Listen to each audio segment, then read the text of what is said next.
क्या आपने सब कुछ कर लिया है लेकिन उसके बाद भी आप लोग माँ बाप नहीं बन पा रहे हैं?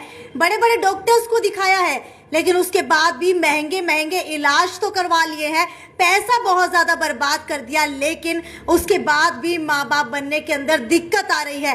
हालांकि कई आईवीएफ सेंटर्स के अंदर आप गए हैं लेकिन उसके बावजूद भी बड़ी बड़ी मशीनों से आपका इलाज किया गया, लेकिन आपको छोटी छोटी बारीकियां तक नहीं बताई गई।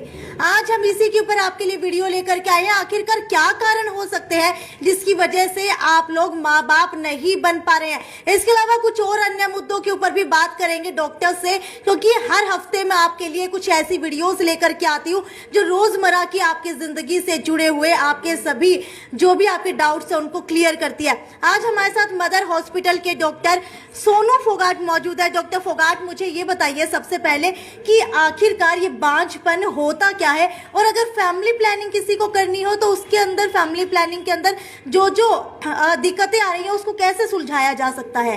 अगर हम बांझपन के बारे में बात करें तो जितने भी फीमेल्स हैं उनके अंदर ऐसे बहुत से ऐसे छोटे छोटे कारण हैं जिसकी वजह से एग प्रोडक्शन ना हो पाना, फ्लोपियन ट्यूब होती है वो ब्लॉकेज हो जाना।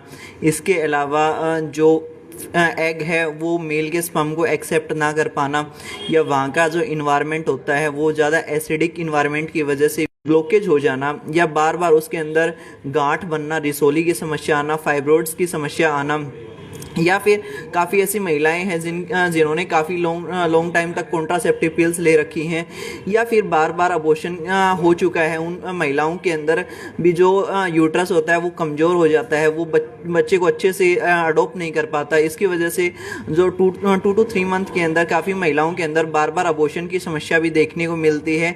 या फिर जो छोटे बच्चे जो प्रेगनेंसी के बाद भी जो बच्चों की धड़कन नहीं बन पाती है, वो भी इसी के कारण देखने को मिलती है। अगर हम मेल के कारणों के बारे में बात करें तो स्पर्म की मोटिलिटी कम हो जाना, या स्पर्म की जो लाइफ स्पैन है वो कम हो जाने की वजह से, या इसके अलावा जो स्पर्म है उसका प्रोडक्शन कम हो जाने की वजह से, शुक्राणुओं का प्रोडक्शन कम हो जाने की वजह से भी ये चीज़ें अधिक देखने को मिलती हैं। ठीक है डॉक्टर, अगर इसकी बात की जाए तो क्या इसके अंदर एज फैक्टर भी इन्वॉल्व होता है कि जैसे जैसे उम्र बढ़ती जाती है पुरुषों की तो उनके अंदर ये चीज़ें कम होने लगती हैं? हाँ, दोनों के अंदर जैसे जैसे एज गैप बढ़ना स्टार्ट हो जाता है, यंग एज के अंदर वो चीज़ें नहीं देखने को मिलती हैं। किस एज तक जो है अगर हम बात करें तो माँ बाप बनने के अंदर ज़्यादा दिक्कतें नहीं आती हैं? 35 के बाद ये चीज़ें अधिक देखने को मिलती हैं। 35 से पहले दोनों ही कपल्स के अंदर ये चीज़ें कम देखने को मिलती हैं। लेकिन आजकल जो हमारा इन्वायरमेंट हो चुका है, जो खान पान में परिवर्तन आ रहा है, तो ये चीज़ें 25 के बाद भी काफ़ी कपल्स हैं जो काफ़ी लॉन्ग टाइम से 1-2 साल से फैमिली प्लानिंग कर रहे हैं, लेकिन वो जो फीमेल हैं या तो बच्चा बार बार अबॉर्ट हो रहा है, या फिर इसके अलावा जो एक तरह से प्रेगनेंसी कंसीव नहीं कर पा रही हैं, तो वो चीज़ें दोनों के अंदर ही अधिक देखने को मिल रही हैं। इन सभी जो डिजीज़ हैं होम्योपैथी में अच्छे से केस टेकिंग करके इन चीज़ों का बहुत बेहतरीन इलाज है। ठीक है, अगर बात की जाए बांझपन की या फिर जिसे इनफर्टिलिटी भी कहा जाता है, हालांकि पुरुष अपनी कहीं ना कहीं जो है इन सब की गलती जो है महिलाओं के ऊपर मर देता है। ये हमारे समाज के अंदर पहले से ही मान्यता चलती आ रही है कि अगर कोई भी महिला माँ नहीं बन पा रही है तो उसके अंदर पुरुष का कोई रोल नहीं होता है, महिलाओं की ही गलती होती है। क्या डॉक्टर कुछ ऐसा होता है और इसका क्या होम्योपैथी के अंदर इलाज है? क्या पुरुषों के अंदर भी ऐसी दिक्कतें आ सकती है जिसकी वजह से महिला माँ नहीं बन पाती है? हाँ बिल्कुल, पुरुषों के अंदर भी ये चीज़ें अधिक देखने को मिली। पहले ये चीज़ें फीमेल के अंदर अधिक थी, लेकिन आजकल ये चीज़ें पुरुषों के अंदर महिलाओं के कंपैरिजन में अधिक देखने को मिलती हैं। इसका मेन कारण रहता है कि जो स्पर्म है उसकी मोटिलिटी कम होती जा रही है, उसका शेप साइज भी चेंजेस होते जा रहे हैं। इसके साथ साथ जो स्पर्म काउंट है वो भी कम होता जा रहा है, ये भी कारण अधिक देखने को मिल रहे हैं। या फिर एज गैप के जो हस्बैंड है उनका क्या एज गैप है दोनों के बीच में क्या कोऑर्डिनेशन है, वो चीज़ें भी मैटर करती हैं फैमिली प्लानिंग के लिए। ठीक है डॉक्टर, अगर बात की जाए इनफर्टिलिटी की तो कई आईवीएफ सेंटर्स भी खुले हुए हैं।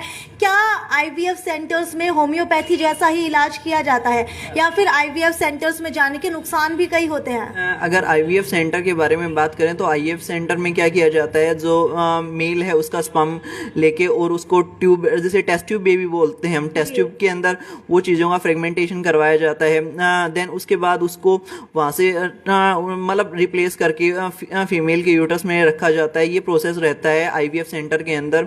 लेकिन होम्योपैथी के अंदर इस टाइप से कुछ नहीं होता। दोनों कपल्स की काउंसलिंग की जाती है, उसके हिसाब से उनकी दोनों की केस टेकिंग की जाती है, उनके डिफरेंट डिफरेंट टेस्ट करवाए जाते हैं।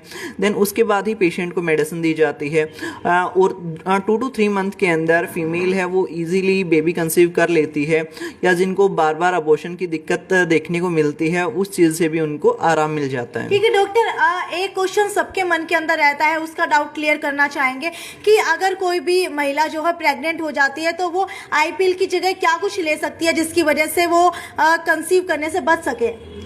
इसके अलावा मार्केट में होम्योपैथी के अंदर भी काफ़ी ऐसे मेडिसिन हैं जो कॉन्ट्रासेप्टिव के तौर पे भी ले सकते हैं। सीपिया भी है, सबाइना भी है, और इसके अलावा और भी बहुत से ऐसे छोटे छोटे मेडिसिन हैं जो फीमेल के लिए जो बॉडी के ऊपर साइड इफेक्ट भी नहीं डालने वाली है। इसके साथ साथ अगर इस टाइप की समस्या रहती है तो उन चीज़ों से भी उनको निजात मिल जाती है। बिल्कुल, ये तो बात हो गई इनफर्टिलिटी यानी कि बांझपन की, लेकिन और भी कई मुद्दे हमारे पास है। जैसे कि अगर आजकल की बात की जाए, जैसे जैसे एक्यूआई लेवल बढ़ता जा रहा है, और अगर बात की जाए घुटनों की तो घुटनों के अंदर दर्द बढ़ता जा रहा है, क्योंकि जैसे जैसे सर्दियां पास आती जा रही हैं और सर्दियों के पास आने की वजह से पैरों के अंदर, घुटनों के अंदर जो है जकड़न महसूस होने लगी है। तो हमारे साथ इसी के ऊपर बात करने के लिए डॉक्टर गरिमा मौजूद है। डॉक्टर गरिमा, मुझे ये बताइए, जैसे जैसे सर्दी बढ़ रही है तो किन कारणों की वजह से घुटनों के अंदर आजकल दर्द बढ़ने लगा है?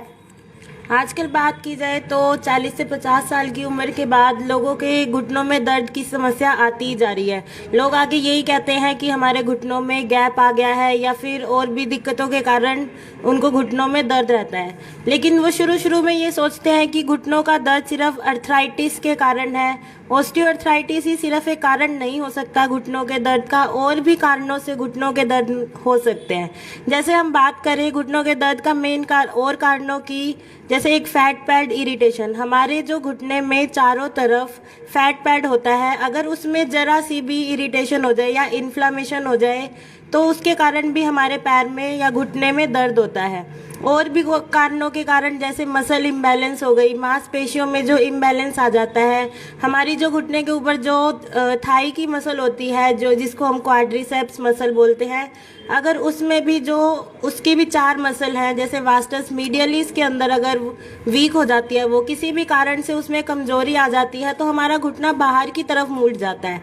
तो वो बाहर की तरफ मुड़ने के कारण भी दर्द शुरू हो जाता है, जिसके कारण से भी उनको लोगों को और दिक्कतों का सामना करना पड़ता है। ठीक है डॉक्टर गरिमा, अगर बात की जाए घुटनों के दर्द की तो घुटनों के दर्द का इलाज क्या है? घुटनों के दर्द का इलाज डिपेंड करता है कि उनको किन कारणों से हुआ है।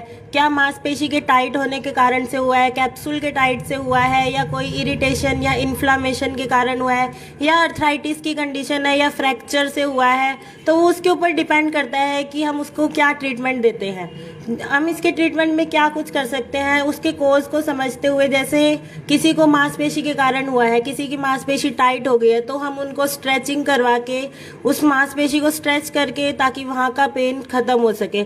और भी चीज़ हो सकती है, लाइक पोजीशनिंग हो गई, हम स्ट्रेंथनिंग एक्सरसाइज करवा सकते हैं हॉट पैक के थ्रू, और वेरियस जो मोडालिटीज़ हैं और एक्सरसाइज के थ्रू हम पेशेंट को ट्रीट कर सकते हैं। बिल्कुल, वही बता देते आपको कि ठंड बढ़ने लगी, और ठंड बढ़ने के साथ ही अगर सीनियर सिटीजन्स की बात की जाए या फिर यंगस्टर्स की भी बात की जाए तो कहीं ना कहीं घुटनों का दर्द जो है आम समस्या बनता जा रहा है। तो अगर आप सभी इस समस्या से निजात पाना चाहते हैं तो एक बार विजिट जरूर कीजिए मदर हॉस्पिटल में, क्योंकि भाई मदर हॉस्पिटल में विजिट करने के कोई पैसे नहीं लगते हैं, लेकिन आपका घुटना जो है सुरक्षित हो सकता है। जहां आप बड़े बड़े ऑपरेशंस करा रहे हैं वहीं आपका होम्योपैथी से इलाज किया जा सकता है घुटनों का। खैर, ये तो यहीं तक कि खबर थी। आगे भी आपको इसी तरीके से डॉक्टर्स के रिव्यूज दिलवाते रहेंगे अलग अलग टॉपिक्स के ऊपर। तब तक जुड़े रहिए मेरे साथ। और अगर आप भी किसी टॉपिक के ऊपर जानना चाहते हैं कि इस सिचुएशन में हमें क्या करना चाहिए, तो मुझे नीचे कमेंट सेक्शन के अंदर लिख करके बता सकते हो। डॉक्टर सोनू फोगाट और डॉक्टर गरिमा हमारे साथ हर वक्त जुड़े रहेंगे ये बताने के लिए कि होम्योपैथी के अंदर उसका किस तरीके से इलाज किया जा सकता है। खैर, ये तो यहीं तक की वीडियो थी। आगे भी आपको इसी तरीके से अपडेट देती रहूंगी। तब तक जुड़े रहिए मेरे साथ और ज्यादा से ज्यादा शेयर करते रहिए। नमस्कार।